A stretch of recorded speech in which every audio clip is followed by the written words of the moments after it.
In a recent piece for Blaze News, FBI whistleblower Steve Friend wrote about the July 13th assassination attempt on Donald Trump, and he has an idea of what could have caused the Secret Service massive security failures. Here to break it all down is Matthew Peterson, editor-in-chief of Blaze News, and Steve Friend, who also co-hosts The Morning Post. So, Steve, thanks so much for joining us today. So, what institutional changes led to the biggest Secret Service blunder in decades?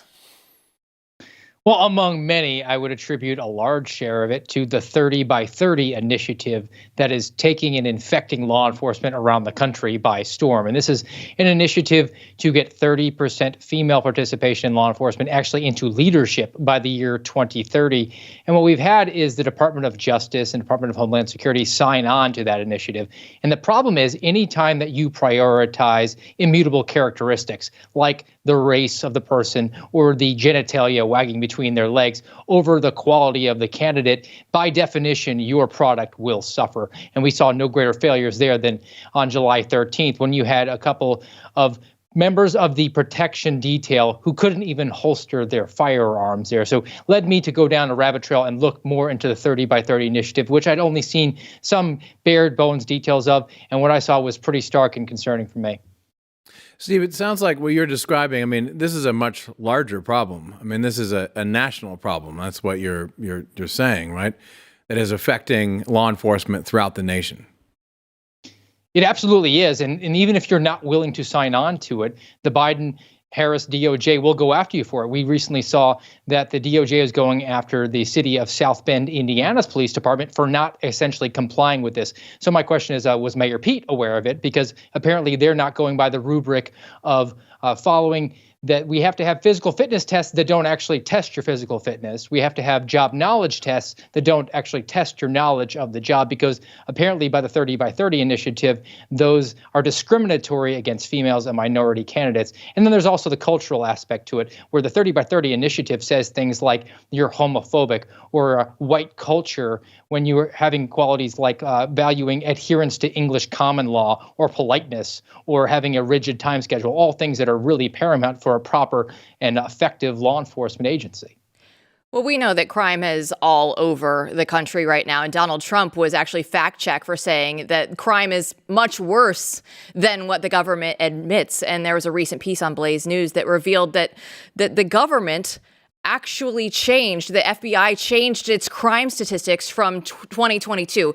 They say it fell by 2.1%, but it actually went up by 4.5%. So how much of this data is the Bureau withholding? And I mean, what do you make of a story when you see the numbers are so egregious like this?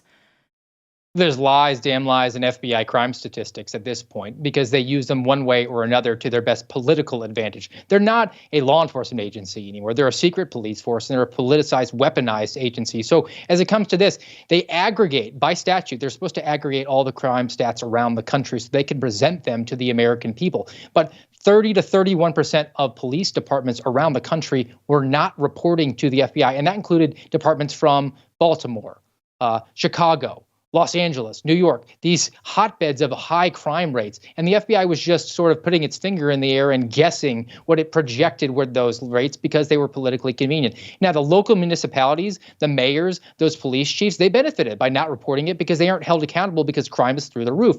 And then the FBI took those stats that they made up at a whole cloth and brought them to the Biden-Harris administration. And then they was used for a fact check against Donald Trump when we all know that crime is through the roof. And they do the exact opposite when it comes to terrorism. This was what I blew a whistle about. The FBI takes terrorism stats and either entraps individuals or does what they did with January 6th and creates hundreds and thousands of cases out of one particular incident because they want to juke those stats upwards. These stats mean nothing. They're just political narrative. Steve, you speaking of entrapment, you uncovered another entrapment case this week, I believe. Can you tell us about that? This is one of the most egregious ones that I've ever seen, and I've been looking at this for the last couple of years. The FBI essentially facilitated a young man at the age of 19 and groomed him, and arguably might have been looking at him before he actually reached the age of 18, and groomed him to go and join the Army.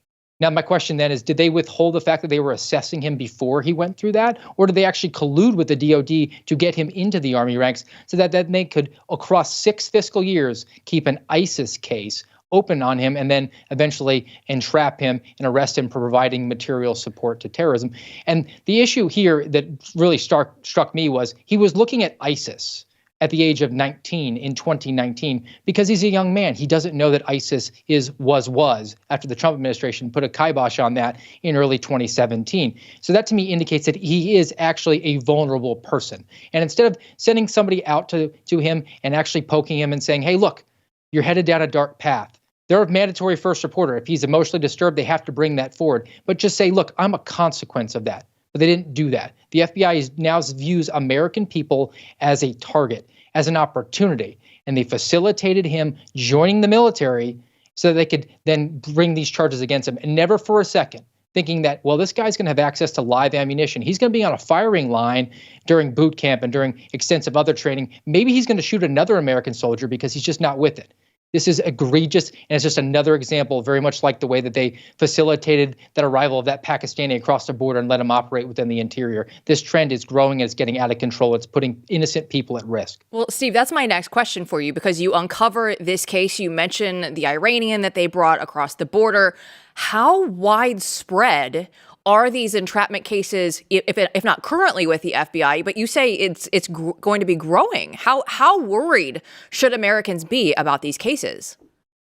Well, historically, they are out of control. I mean, you can go back 10 years, 2014, Project Salam, which comes from the political left, did an assessment of 400 FBI terrorism investigations and found that 396 of them, 99%, involved an individual who was not predisposed to engage in a terrorist act, not capable, wasn't able to, but for the involvement of the FBI. So they have a long track record of engaging on this. It's just that the target of it is different. They're always happy to go and get that ISIS case or Al-Qaeda case, but really they're going after their new prime target. That's the domestic violent extremist or the anti-government, anti-authority violent extremist, the agave who, by the definition of the FBI, is someone who has just a perception of government overreach or negligence, which I could think of 56 men who signed a Declaration of Independence who would find themselves in the crosshairs of an FBI domestic terrorism investigation today.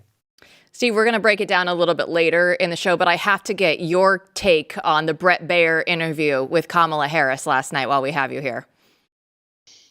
Well, I wish that he had those crime stats there to fact check her on it, but it clearly did not go well for the vice president. I was relieved to see finally a member of the journalist crew hold someone's feet to the fire, continue to stay over the target with her on it. And she flubbed because she's a word salad production machine, and it was there for the American people to see. And the only question is how much the Trump campaign is going to exploit that, because I think they should just take 30-second clips and snippets and put, I'm Donald Trump and I approve this message, and blast across the state of Pennsylvania. Yeah, she did a lot of the hard work for the Trump campaign last night, that's for sure. Steve, thanks so much for joining us.